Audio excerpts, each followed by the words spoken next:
வேல் என்பது மூலஸ்தானத்திலேயே இருந்து அனுகிரகம் செய்யக்கூடிய அளவுக்கு ஆற்றல் நிறைந்தது. முருகப்பெருமானுக்கு மொத்தம் 3 சக்திகள்: இச்சாசக்தி, கிரியாசக்தி, ஞான சக்தி.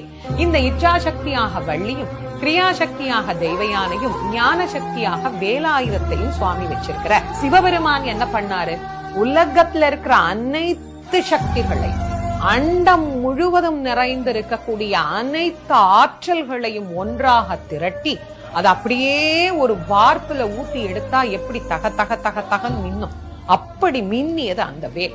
அந்த வேலை அப்படியே தூக்கி முருகன் கையில சிவபெருமான் கொடுக்கல, அம்பாள் கையில கொடுத்து என்ன தெரியுமா சொன்னாரு?